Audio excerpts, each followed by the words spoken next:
Hello everyone, Steve Goodwin here with anchor test video number 138. Now this video will cover the testing I did of the 20-pound range non-pivoting fluke anchors in a brand new seabed. I did a trip up north to the San Juan Islands in the skiff here. It was last April 2022, and loaded up all the anchors and made the dash across the Strait of Juan de Fuca.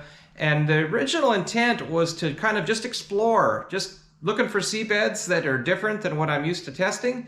And while I was up there, I did take the time in that exploration to do the shootout. I did it at Sucia Island. That's a state park here in Washington State. Echo Bay, that's the largest of the numerous anchorages that surround this island. And it's a very, very lovely and popular place. It's easily the most, or one of the most popular anchorages in the state. And Echo Bay, again, large open bay, and it can hold many hundreds of boats. And in peak season in the summertime, it's always very well populated. So any of you Northwest boaters should be very familiar with anchoring there, but maybe you're not familiar with precisely what type of bottom, and more importantly, what type of anchors do best there. Now, for the exploration part of this venture, I wanted to hit as many anchorages as possible with just one anchor, and I wanted to use an anchor that's very popular in production and not necessarily a top performer. Frankly, my seabeds that I've tested thus far all are quite easy to penetrate, and the holy grail for me would be to find a seabed in which, say, moderate performing anchors have trouble. So you'll see here in the footage whether I succeeded in finding such a seabed, but in any event, the anchor I chose is the Delta. So along with that shootout with all the anchors, I'm also going to show you numerous spots where I checked the seabed, again, with this Delta anchor.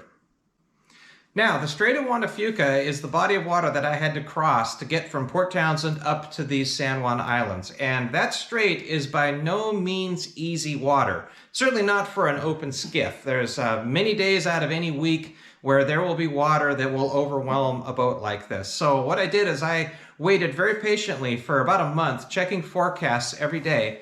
And finally the day came where there was an all day, and frankly well into the evening, a period with very little wind forecast. It's about 18 miles from Point Wilson, across the straits up to Lopez Island, and it took me about 42 minutes. I did fit my faster of the two propellers that I have for my main engine. It doesn't pull quite as hard, but as you're going to find, it was an adequate test thrust for these anchors.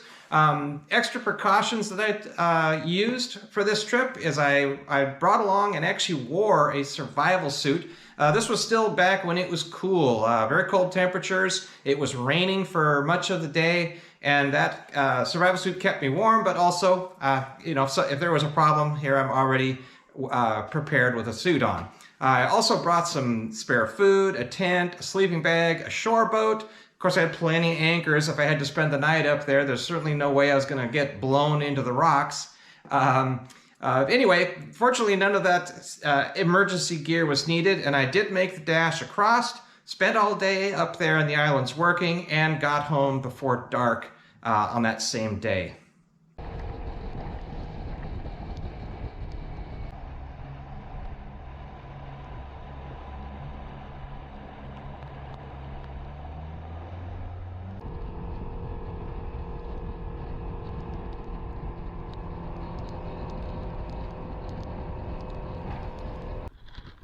Okay, that was a 42-minute dash across the Strait of Juan de Fuca. Brings us to Wamo Bay. That's at the southeast corner of Lopez Island. We're about midway into the anchorage, slightly favoring the north side.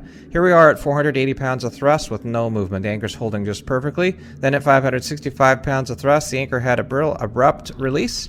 And then once I chop the power, the anchor does reset nicely. I'll note that the shorelines in most of the San Juan Islands is solid bedrock, so you don't get much erosion. And the seabeds are a little different than what we're used to seeing in Port Townsend. There's not much sand. It's pretty heavy mud. I don't see sand grains, so it's pretty fine material. Next, I made my way through Lopez Pass en route to Spencer Spit. I chose the south side of Spencer Spit. It's a fairly popular anchorage. Didn't get a sample. that came up with the anchor, so I can't really tell you what the composition is, but we get real good pictures. The anchor obviously has no trouble just getting right with the program and digs right in.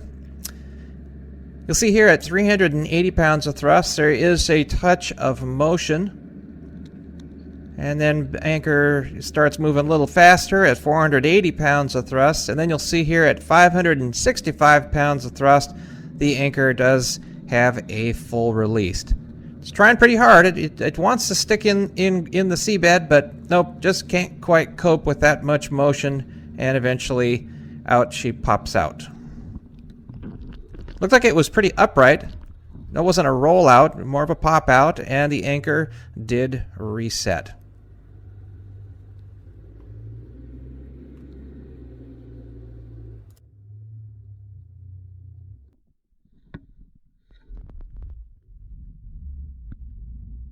Started moving at 22, let go 24. Did reset.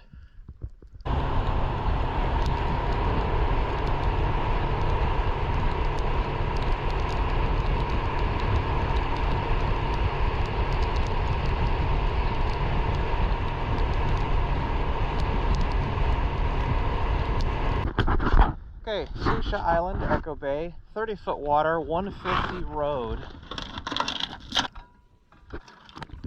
Okay, so this is the location where I promised that shootout between all the 20-pound range anchors that I have. However, I'm going to just skip over that for now. We're just going to keep moving. I'll give you the first test of the delta in this seabed. By the way, this seabed most closely resembles the soft mud at Scow Bay that I have tested heavily in the past. It both feels that way in between your fingers, and at least with this delta and other anchors, the behavior is quite similar. And notably, it behaves very poorly. This delta is very poor there at Scow Bay, and same here at Echo Bay, Sucia Island. We saw it set nicely, but only could manage about 100 pounds of pull, and it did roll right out. And now we see it very stable in the upright or inverted position. Eventually, I think enough mud might have fallen off from it, and it caused it to tip back over right side up. Did reset nicely. This time it holds a little better. We're going to see it holding decent at 100, 135, but then at 195 pounds of pull, out she comes. And 195 is not a whole lot. I mean, that's a decent amount of wind. I mean, for, say, a 25-foot boat that might be using this size anchor, just a wild guess. Maybe this is, maybe it's 25 knots, maybe 30. So, summertime, calm conditions, you could still anchor here just fine, and many people have. But boy, in any kind of unsettled weather, especially with if you have to use shorter scope, not a real fuzzy feeling. The anchor never did reset on that second pull out, and we see I'm retrieving the anchor still in the inverted position. Mud does clean off from this anchor nicely. We just clean as a whistle. I do not feel grit. This is a pretty creamy mud.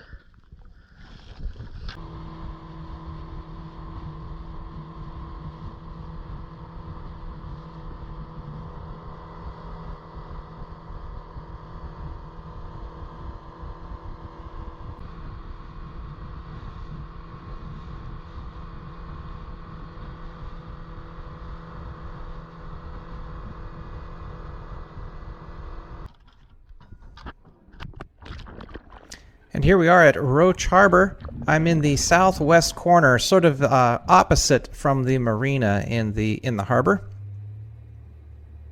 Anchor sets right away and was holding very nicely up to 240 pounds. Not a large number, but that's a decent amount of holding power. But then at the next increment, 315 pounds, we do get a full release. Ends up as a sort of a pop out, meaning it didn't roll out, it just came straight up at us. It reset right away though, and I went right back to the same thrust setting we were at previously. So here's 315 pounds.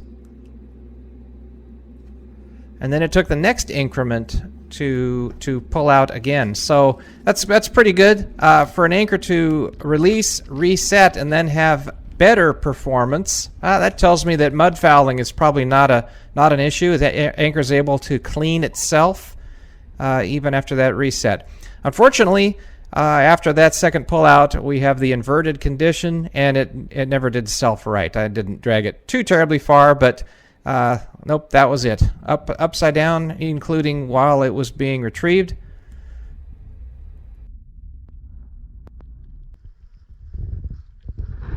Pretty creamy. A little bit of sand, fine sand maybe.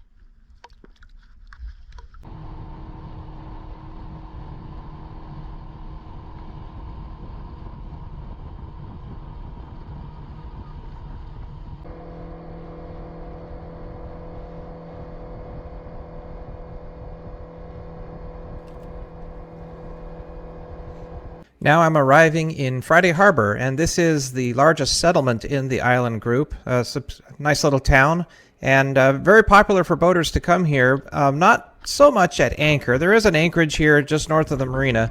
Mostly I think people come here and they'll get a slip for the night and enjoy the town that way.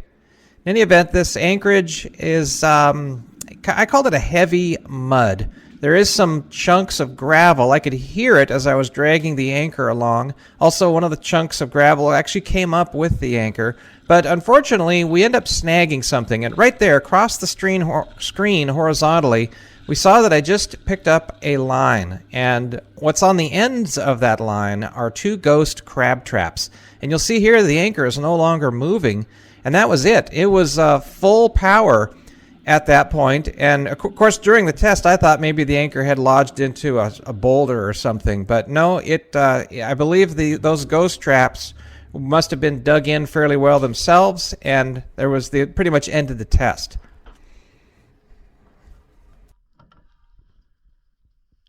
And this material is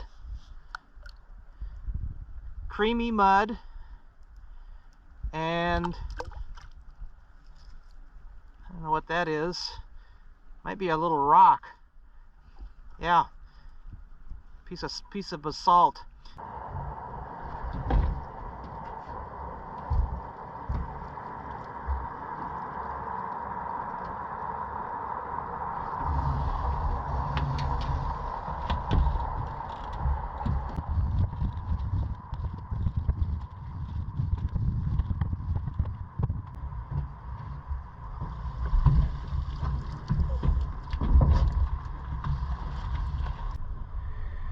What a fucking nightmare.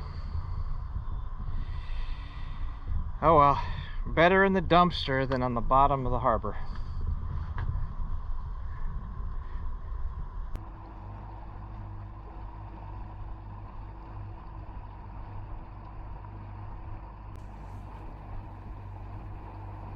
Next anchorage here is Fisherman Harbor, Lopez Island. Now the whole harbor, including the entrance channel, is very shallow. I'm here at low tide, and I had no trouble navigating the entrance channel with the skiff, but deeper boats can only get in here during high tide. The anchorage is quite shallow here. It's only about 10 feet deep, and unfortunately it's quite turbid, so we're not going to see much. I can report, though, that the holding here for this Delta anchor was quite good. It was holding solid at 735 pounds of thrust. Then at 820 pounds, it did have a full release. The anchor was able to reset itself, but the holding was much less. It was only making in the 300 pounds of pull on the second set. Unfortunately, we didn't get a sample of the seabed, but my guess is there was much more sand here than some of the other locations. I'll note that Lopez Island has less rock and actually some farmland.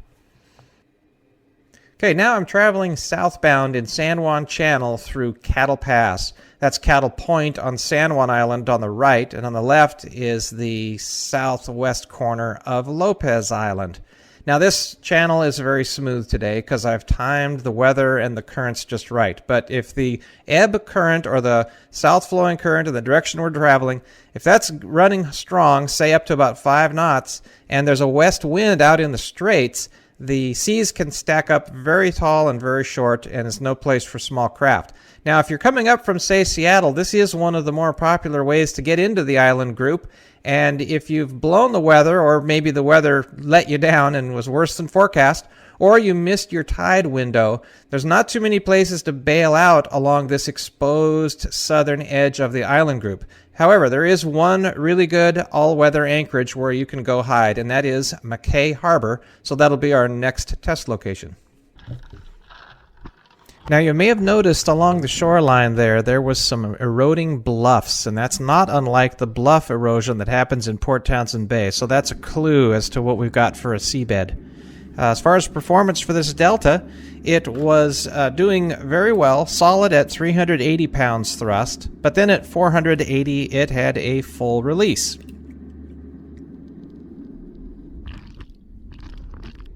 Looks like it carried a pretty good glob of seabed with it, and I think that hampered its resetting. See, it took a little bit longer. Most of the other anchorages, if it was going to reset, that was, if it was upright, happened right away, but that one took a little longer. And then the reset wasn't quite as strong. It was only 315 pounds on the pullout.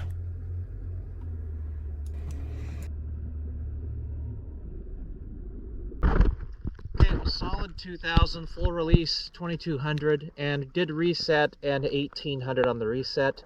There is sand in this mud. This is sandy mud. This is as close to the sandy mud in Port Townsend Bay as I've seen today. Okay, now it's on with the shootout. We're back up at Sucia Island, Echo Bay, and this is take 2 for the delta. I already showed you the first try, but here is take 2. And it's pretty much a repeat. This was holding solid at 135 pounds of thrust, and then we see here at 195 we get a full release. Looked like it was a rollout, and it does reset.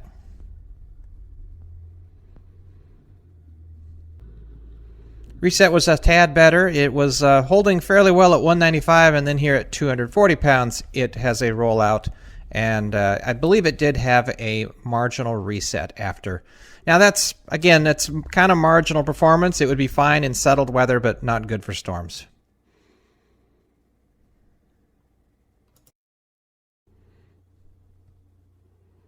The next best performing anchor is the stainless steel 22-pound quickset anchor. Initial set was really good. The anchor ended up landing just right, straight upright, and didn't tip over at all, so the initial set was immediate. However, its holding power was not stellar. It was solid at 240 pounds of thrust, but then at 315 pounds, lots of motion. We saw the camera plunging in, and sure enough, a full release. Anchor's now dragging hopelessly. It is on its side. I gotta believe there is a massive seabed sort of maybe wedged in between the anchor and the seabed itself, and it just does not overcome that. You notice that I came to a complete stop, then I gently eased the boat forward. No change. The anchor just stayed just like this. And you'd think that we'd retrieve this anchor and we'd see the evidence. We'd see a fouled fluke, but it is not the case. Just as soon as I lift that anchor, whatever it was that was causing that anchor not to set is gone. It just fell right away.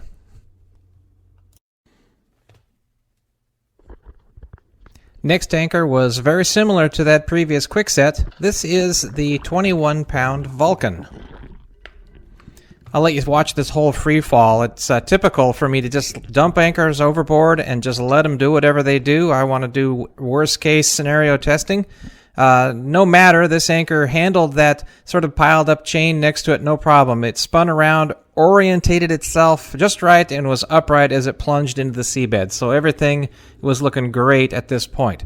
However, it only managed that same low 240 pounds of thrust. That was holding well there, but then when thrust increased to 315, we see the anchor emerge to the left of its setting direction, so it had rolled and emerged from the seabed. We see it there hopelessly fouled and dragging. So at this point, the power is chopped, and it's just the momentum of that skiff that is pulling the anchor, and we're going to watch things just slowly decay down to a stop. I let it stop completely. I gave it a moment to sort of sit there and maybe settle in, and when I restart boat motion, I was very careful to go just as slow as I possibly could. Didn't matter. Just would not reset. It's got a big wad of mud right there, and it is preventing that tow. Looks like the tow wasn't even touching the seabed. And on retrieval, this anchor, it kept a good portion of that load of mud, and we get a chance to peruse it here at the surface.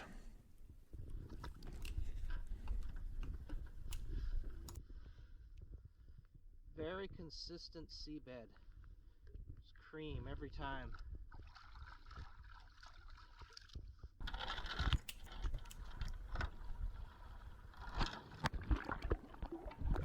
Next best performing anchor is the 17-pound Mantis M2, and it's a real similar story to those previous.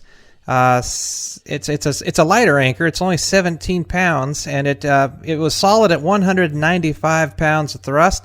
Those larger anchors were solid at 240, but if you divide out the holding by the weight of the anchor, you'll find that this is actually just a tad better at that 195 pound hold. But then bumped up to 240 pounds, the anchor starts moving, and it never stops. It stayed deeply buried and engaged for a considerable distance, so that's pretty good behavior. But eventually speed keeps increasing and increasing, and the anchor rolls out, has a full release. We don't see images just here because the camera had plunged down into the seabed. Here it is re-emerged, and we see the anchor dragging along hopelessly on its side. Same story, big ball of mud, no reset.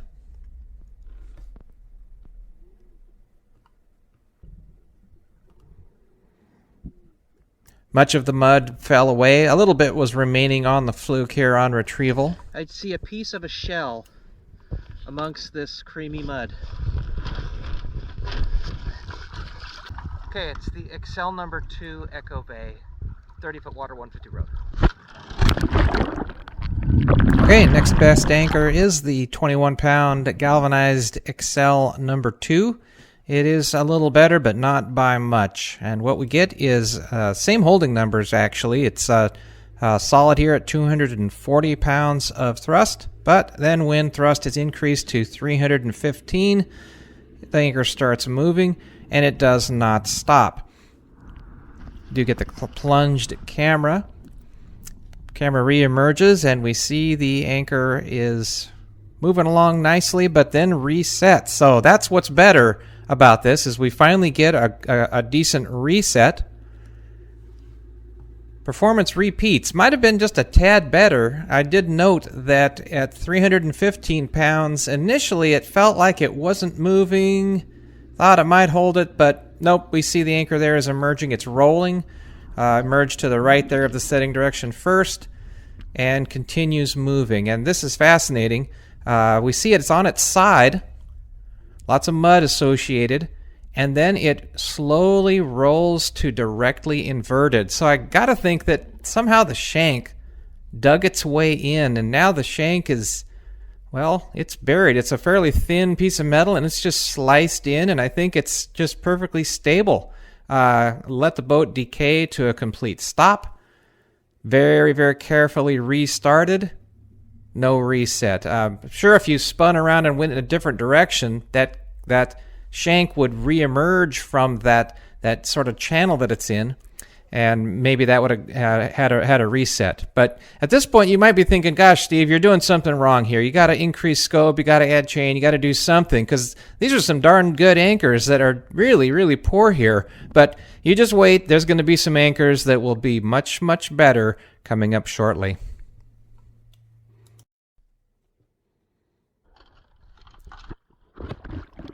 Next best anchor is the Spade. This is a 21-pound Spade S60. And is this the anchor that's going to break out of that previous pattern and do much better? Not quite. It is substantially better holding. This anchor was solid at 315 pounds of thrust, then bumped up to 380. Off the anchor starts moving and gets a full release. Now that's getting to be decent holding. You could sit through a gale with that probably in a small boat, pretty comfortably. But this non-ability to reset still is plaguing this anchor. We see it on its side. Same story, too much seabed packed into the fluke. No reset. I let the boat decay very, very slowly, right down to just a snail's pace.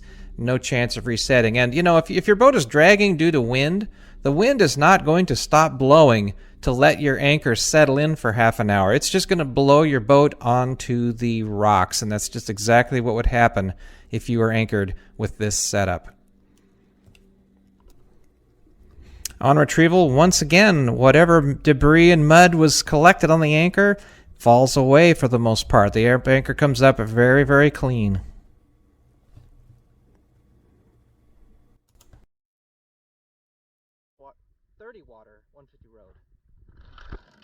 Next best anchor is the 23-pound Lund Claw, and its holding capacity is actually slightly less than the previous anchors, depending on how you look at it. What it did was it held pretty solid, maybe just a touch of motion here at 315 pounds of thrust, but then when thrust was increased to 380, the anchor started moving and it never stopped. Didn't go very fast, it was just moving at less than a knot. Then I increased power to 480 pounds of thrust and it went faster again.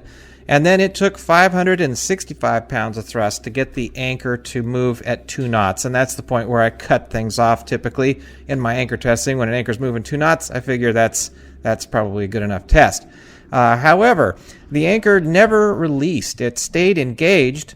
But its holding capacity decreased. At some point, I stopped and restarted, and it would only make about 195 pounds of reset hold. Altogether, though, pretty darn good. Sucia, genuine Bruce, 30 water, 150 road. Okay, next best anchor is the genuine 21-pound galvanized Bruce anchor. Same story with the hold as that Claw. It was 315 pounds of hold. Got a little bit of motion here, but you'll see it just settles down. So let's call it marginal 315. It's a little bit lighter anchor than that Claw, so let's call it a draw there. But where it does better is as I ramped up power and eventually made it all the way up to 735 pounds of thrust. Won't show it because the camera stayed deeply buried and plunged in the whole time. But nope, the boat took 730 pounds of thrust before we reached 2 knots, and that's where I cut things off. And there was no degradation in the hold, no partial release. It just stayed absolutely buried. No, just absolutely perfect behavior. I give it a 5 on my ranking on behavior. We see on retrieval, no mud on the anchor whatsoever, so that's excellent. 30 water, 150 road. Okay, next best anchor is the 17-pound Mantis M1, and it was a quantum leap in terms of anchor holding performance. Compared to the next best, which was the Bruce, it's just about double the holding power divided by the anchor weight. Again, it's only a 17-pound anchor, and it was solid at 480. At 565 pounds, the boat eventually was moving 2 knots and did have a full release. I didn't get any pictures of it, but I could feel the boat just lurching ahead. The anchor did reset, but it was only partial reset. The anchor was on its side, and I increased the thrust up and down numerous times and eventually decided that it would only hold about 195 pounds of thrust, again, after this reset. Now, the anchor did come up with a plastic bag that was hung up on the roll bar, and it's my belief that that had a negligible effect on the performance, but if you think otherwise, go ahead and give this anchor some more credit. Certainly, the anchor did very, very well compared to many, many other fine anchors, so if that bag was a factor, most certainly it was small.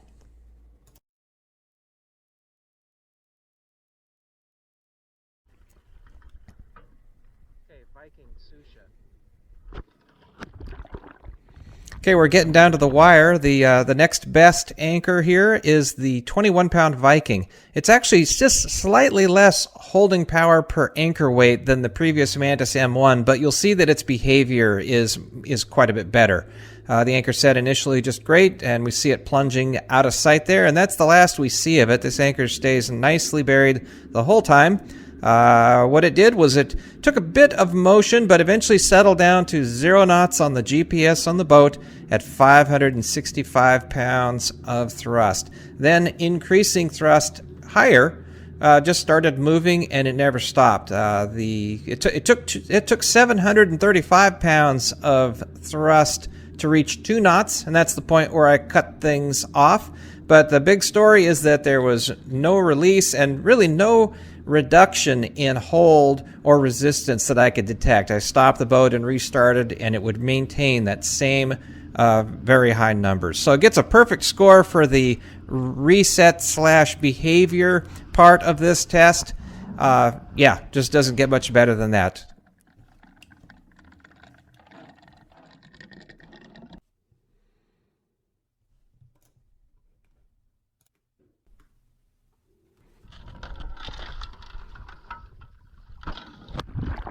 Okay, last and certainly not least, we have the 22-pound Rollbar Rocna. The anchor sets just perfectly initially, and then once it dives out of sight, that's the last we'll see of it initially. So what happened was it had a 660-pound hold that was 0 knots on the GPS, and then it bumped up power to 735 pounds, and the anchor started moving, and it actually had a full release. Once again, we don't get to see it because the camera got pulled down into the mud. By the way, these anchors aren't as deep as that camera tether. What happens is the tether sort of gets captured in the mud, and then it pulls the camera down as the anchor moves along horizontally. But in any event, the anchor released, but it had a reset. And that's what really makes this an interesting test. It had a reset, and not only did it match its performance, it actually improved on it. So the second set was zeroed out on the GPS at 735 pounds of thrust. So that's really remarkable for an anchor to reset better than the initial set. Yep, that gets a lot of points and easily negates the fact that it had a release. And then here, it's even better because I continue to ramp up power looking for another release. Never happened. In fact, I took the full boat thrust. It was over 1,000 pounds of thrust, and the anchor did finally make 2 knots of motion, or I should say the boat made 2 knots of motion, but no indication it was going to release that time, and no reduction in the holding power. So it was just awesome, but dug right down in and just doing beautifully. Very creamy, no sand.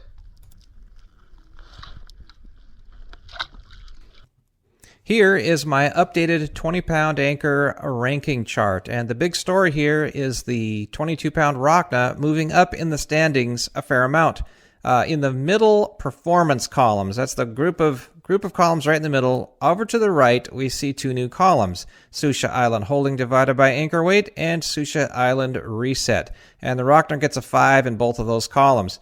Now previously the Rocna had done very well in the soft mud column, and now it has basically another soft mud. So for anchors like the Rocna that do well there, they're going to move up in the standings. And anchors that don't do well in soft mud, such as the Spade, they're going to move down. Another noteworthy observation is at the very top of the chart, and that is the Viking 10. It is the only anchor that does not have a 2 or a 1 in the performance columns. In fact, it only has one number 3. All the rest are 4s, 4.5s, and 5s. And sure enough, if we look at the performance average for that anchor, it is far, far above all the rest. So clearly that is a very, very high-performing anchor.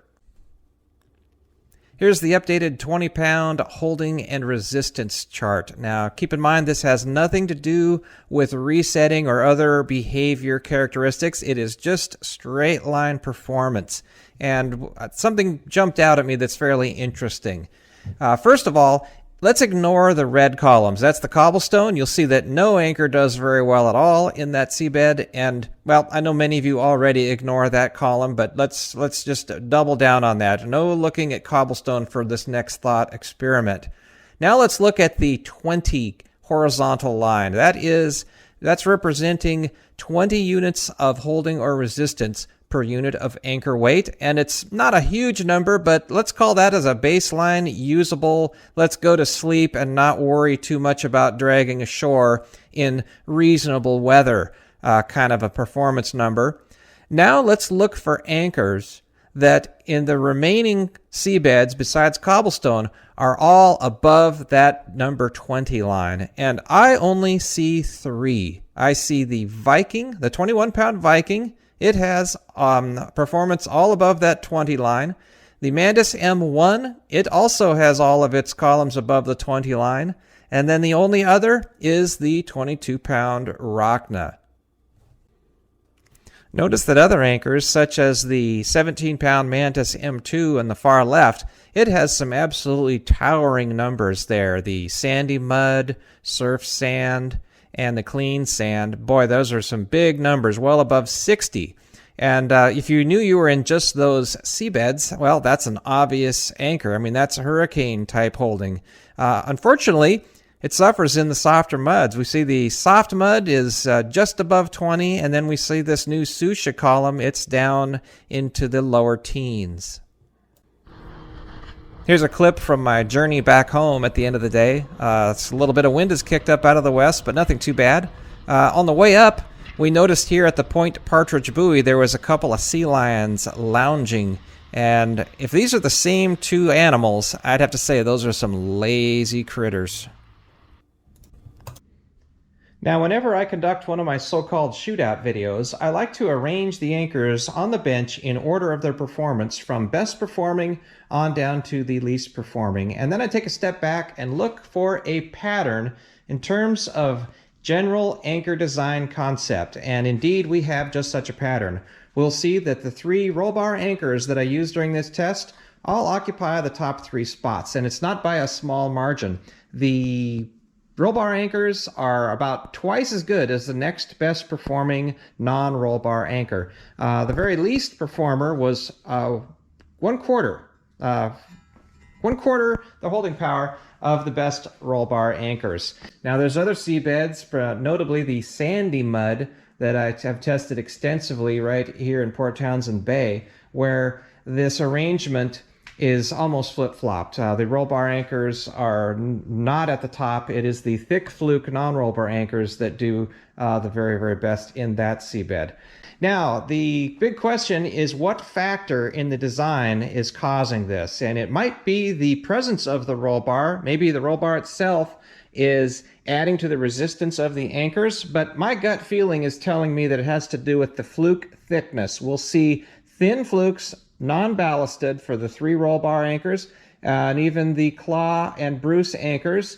We can call those thin fluke as well. But once we get to the Spade on down, all of these have a thickened, ballasted type fluke. Here's something else that's interesting. For the Mantis M2, if we look down onto that fluke shape and note it, we will see that it has the exact same shape as the Mantis M1. And you might just think that they would have similar holding numbers, but nope. The Mantis M1 is not quite 3, but call it 2.5 times better than the Mantis M2 in terms of holding power in that somewhat soft mud seabed at Sucia Island. Okay, that's all I have for this episode of San Juan Island testing. You may have noticed that my sailboat Panope, which normally occupies this spot, is not here in the shed. That means she is floating, and soon I'll be taking off with the family for a couple weeks up into the San Juans and points north into British Columbia. So look out for some other sort of in-the-field anchor tests. I'm going to bring the cameras along, and hopefully I can get them down on the seafloor, and we'll see how my anchor is doing just in sort of a real-world cruising situation. All right, thanks everybody for watching. Please consider a donation. These videos do take time for me to make, and the tests, well, if you see me out testing, that means I am not at work. So again, the donations you people are making are what is keeping this all afloat. As always, anchor safely. So long.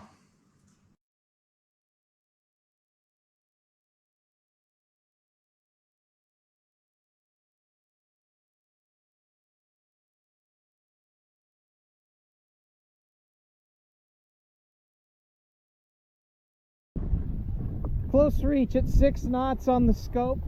Franken drifter is falling apart. We got one reef in the main.